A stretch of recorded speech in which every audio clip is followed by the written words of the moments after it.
Hello, আসসালামু আলাইকুম বন্ধুরা, সবাই কেমন আছেন? আশা করি ভালো আছেন। আজকে আবার নতুন সবজি নিয়ে আসলাম। ফ্রিজে থুয়ে দিছিলাম কাঁঠালের বিচি, সে কারণে আমি ভাবলাম যে ফ্রিজে তো আজকে ভাই করে কেটে নিয়েছি। দেখেন এখানে ফ্রিজে থুয়ার কাঁঠালের বিচি ওদিনের, আপনারাও এরকম করে থুইতে পারবেন, ধুয়ে খেতে পারবেন। দেখেন এখানে শুটকি মাছ আছে। এখনকার তেলটা দিয়ে পেঁয়াজ কুচি দিয়ে গোটা জিরা দিয়ে নেড়ে ছেড়ে নিব আমি পেস্টটা, সবজিটা চড়াই দিব, সে কারণে আমি বসাই দিলাম। এখনকার নেড়ে ছেড়ে নিচ্ছি আমি ভালো করে, লাল লাল হয়ে গেছে। এখনকার আমি শুটকিটা দিয়ে দিলাম, দিয়ে নেড়ে ছেড়ে নিব ভালো করে কষাই নিব। কষানিটা ফাইনালি হয়ে গেল।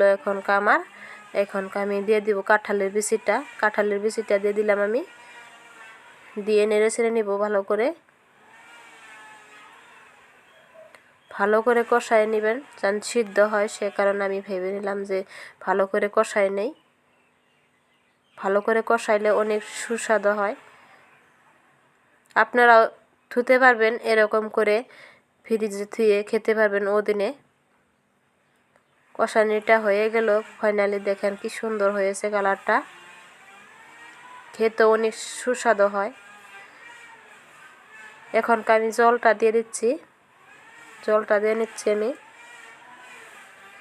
পরিমাণ মতন দিয়ে নিলাম, বেশিও না, যাতে সিদ্ধ হয়, সেই কারণে আমি অল্প বেশি দিলাম। দিয়ে নেড়ে ছেড়ে নিচ্ছি ভালো করে, নেড়ে ছেড়ে এখনকার আমি ঢাকনা দিয়ে ঢেকে দিলাম, 5 মিনিট রেখে দেবো। এখনকার আবার খুলে নিলাম ঢাকনাটা,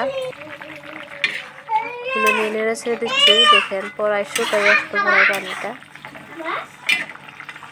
দেখেন কালারটা অনেক সুন্দর হয়েছে।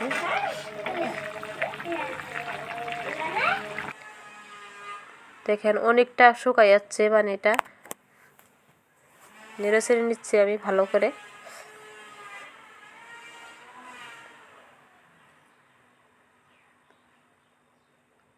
ফাইনালি এখন সবজিটা আমার হয়ে গেল। এখনকার আমি নামাই নিচ্ছি সবজিটা, বাটির মধ্যে নামাই নিব। দেখেন কি সুন্দর হয়েছে কালারটা। আপনারা যদি এরকম করে ধুয়ে খেতে পারেন, খাবেন, দেখেন কি সুন্দর হয়েছে। আমরা ওদিনে খাচ্ছি। যদি ভিডিওটা ভালো লেগে থাকে লাইক কমেন্ট শেয়ার করে দিবেন। ধন্যবাদ।